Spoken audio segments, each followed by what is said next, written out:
premier site web qui vous fera découvrir de nouveaux clips, musique et prêches, émissions et actualités musulmanes en exclusivité. Abonnez-vous dès maintenant à nos différentes chaînes de Zigri Plus et retrouvez le meilleur de l'actualité. Alhamdulillah Rabbil Alamin. Assalamu alaikum wa rahmatullahi wa barakatuhu. Allahumma salli ala Sayyidina Muhammadu sabiqu lil khalqi nuruhu Muhammadu Rasulullah wa rahmatul alamin zuhuruhu la ilaha illallah. Wa ba'du, assalamu alaikum wa rahmatullahi wa barakatuhu. Ami foli ani wali mondo amuki kata ala kram mandum bela jere islamiyat wala dina wala ambe befuka be wali mondo. Awni abal makani aw denga do Sheikh Mohamed Kulibali ni wa fo basiku kabo Bamako. Alhamdulillah bi ambe amfle bawfo Zigri Plus kan ba be fon fene sole no Zigri Plus tani sanga ina nga foli bi bela jele anga wali mondo foli bi bela jele anga tandu foli be kata bela jele ma bi ani abama kebe kuma la bi ambe feka kuma fenkelen be min ka bi o de munum be no ambalma munum be no nu keno ka faso bla ni kata tunga jumena an yele fe madi kono ya kata damana kata nyinina ubi feka lafia do famille kono ubi feka uka independence da sorola ubi feka herere nyini ala bulu ubi feka wasayini ala bulu bi anya kanu kajira munbe panguruta munbe tadu kuma srafa abbe ambalmo de angal laini abbe bisika hera soro tokuti okuma chamana ambi kuma tungange uka munbe Europe Asie jamana jauna ambi oluga na fasoro Saudi nga munu fene be ansen ko da wala ma ambulo ko da noye ambalmo ye munbe damandawla miniula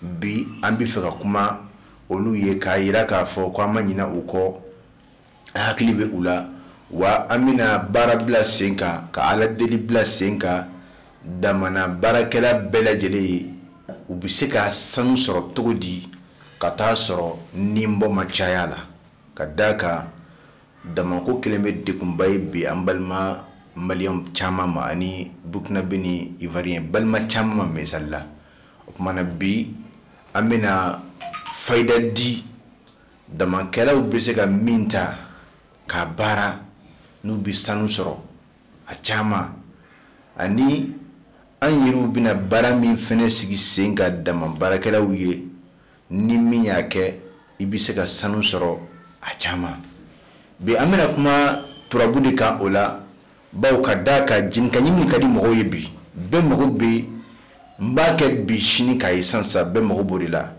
ka fo mbake fo kle tan we fo kle mo fo kle bisaba amro be nga minka chambi kosobe ne ba ke bi yani shinjenga dosro ba ke bi yani klisa na chenga seka dosro okmana osratka sanfe ambi faida tilmandi mohoma mumbi damana sanwini binagu sanfe ebe feka sansoro e kono gwandendo e tado e ba ke tukuti anyami bi bulu imena ibi daman kono sanjoli joli wala kalu joli masa usiki meki makono ibi minina ibi ka nyini de kesa etika fu nyesoro okmana ere de kono gwana ibi fe ka sansoro ibi fe Allah Taala ka dayele ye ikaseka sansoro balmo beki klun galenjo amina faida min di mahoma wuli ballo ndi yake bi sansoro oye turabude njimekoro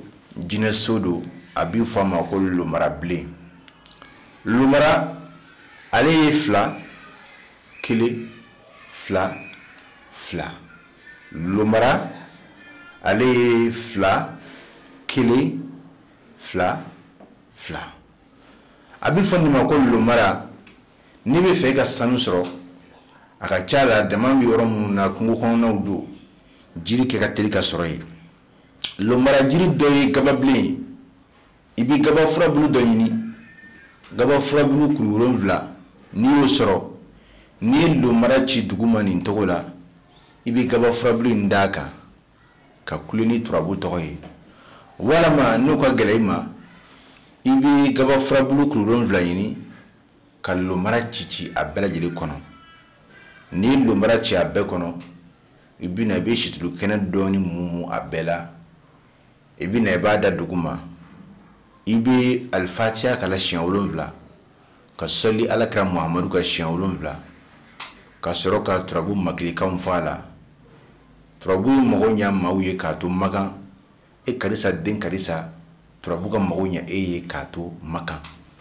Turabu ye mɔgɔ sa maaw ye k'a to makan, karisa den karisa turabu ka mɔgɔ ɲa ye k'a to makan.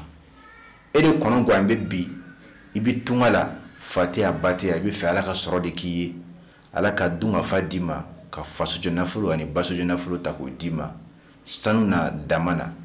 O tuma na e bɛ turabu jinɛw deli u ka dibi bɔ e ni sanu cɛ, ka dibi bɔ e ni sanu siraw cɛ, i bɛ se ka sanu sɔrɔ cogo min na. N balimakɛ n balimamuso n kalenna arshi tigi la n'i ye nin kɛ, ala min y'an da ka dɔnni di an ma, k'an ka baara bɛɛ dɔnni ɲini ni dɔnni sɔrɔli ni a carili ni a baarali ma, n'i nin kɛ i b'i kɛrɛtigɛ teliman sɔrɔ. N'i y'a kɛ ka ban dɔrɔn i b'a bila tile la ye. I ye tulu min mun a la, tulu in tɛ a yelen k'a dafa, i mago bɛ teliman min na, sɔrɔ teliman min na sanuko la, Alahu Taala b'i sɔn a la, a t'i yɛlɛma fiyewu. O ye fayida teliman ye k'a di dama baarakɛlaw ma u ka o kɛ. N'u y'a kɛ ni ala sɔnna ma sɔrɔ bɛ dayɛlɛ u ye. N'u y'a kɛ ala bɛna hɛrɛ d'u ma, u bɛna min faamu. O kɔfɛ an yɛrɛ bɛ fɛ ka sanu baara min kɛ mɔgɔw ye, ka o bila sen kan ni mɔgɔw bɛ se k'a kɛ. N'i y'a kɛ walima n'i y'a ta i bɛ sanu sɔrɔ a caman, i bɛ sanu sɔrɔ f'i b'a fɔ alhamdulilahi rabbil alamin. An bɛna o baara min sigi sen kan mɔgɔw ye, o de ye bankɔrɔ finma ani sɛmuso finma. O baara ale baara bɛ kɛ k'ale sɛbɛn don bankɔrɔ finma cɛya de la ni k'a d'i ma, ka nasiji d'i ma ka to k'a mun. Wallahi n'i nin baara kɛ tile 11 o de y'ale sariti ye. Tile 11 ti dafa fiyewu i ye ala deli in kɛ ni sanu kilo hakɛ min ye, sanu garamu hakɛ min ye, walima sanu hakɛ min sɔrɔli ye. N kalenna ala faama la, ala b'a nɔgɔya ye. Ka d'a kan sanu ye dugujukɔrɔfɛn de ye, jinɛ nafolo don, jinɛw de b'a yɔrɔ dɔn, wa a bi taama ni jinɛw ka lesson ni ala ka jɛn de ye. O tuma na baara min don ala kumakan ni jinɛ baaraw don, n'i y'a kɛ a t'i yɛlɛma fiyewu. Daliba masa ala b'i sanu nɔgɔya ye. Aw maa 3 walima maa 7 aw bɛ dama kelen na, aw bɛ fɛ k'a baara kɛ. N'a baara kɛra maa kelen de bɛ kɛ ɲɛmaa ye, sɛbɛnden min di o de ma ni danaya ye.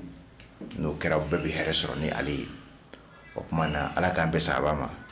An y'a kanu bi ka nin de di mɔgɔw ma, ka nin de yira maaw la, k'a dɔn k'a fɔ mɔgɔ o mɔgɔ i mana kɛ diɲɛ baara o baara la, don n'a nataw la hakili bɛ bɛɛ la, min ni bonya min ka kan, min ni ala deli min ka kan, min ni ala wele min ka kan, an b'a bɛɛ ɲini kelen kelen ni kana da aw tulo kan kelen kelen. Wa an b'a ɲini ala fɛ, an bɛ sɔrɔ min ɲini ala fɛ diɲɛ na, ala ka sɔrɔ diinɛ na aw bɛɛ ma. An bɛ hɛrɛ min ɲini ala bolo diɲɛ na yan, hɛrɛ caman ala k'a d'an bɛɛ lajɛlen ma. Siri minnu bɛ mɔgɔw kan ala ka siriw tigɛ ka bɔ yen. An bɛ fayida kuncɛ ni min ye, émission kuncɛ ni min ye, o de ye siri jugu ye. E bɛ fɛ ala ka siri bɔ i kan sisan, e peresilen do, e bɛ fɛ ala ka siri de ta ka bɔ i kan sisan. Dɔ ɲini dɔrɔn a ka tabati ada sɛbɛ ye siɲɛ 11 suratul masadi.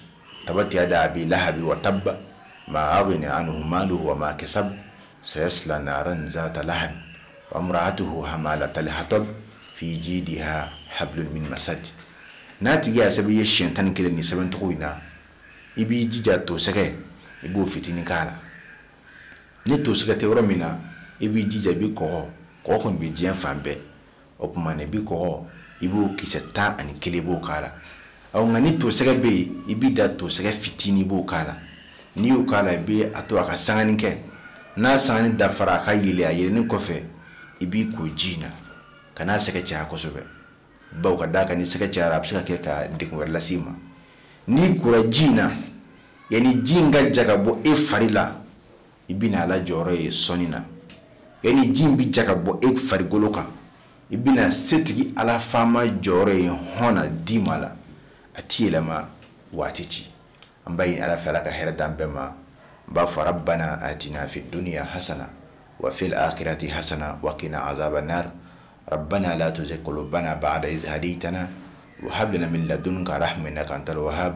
اللهم صل على سيدنا محمد سابق للخلق نوره لا إله إلا الله ورحمة للعالمين ظهوره محمد رسول الله سبحان ربك رب العزة ما يصفون وسلام على المرسلين والحمد لله رب العالمين والسلام عليكم ورحمة الله.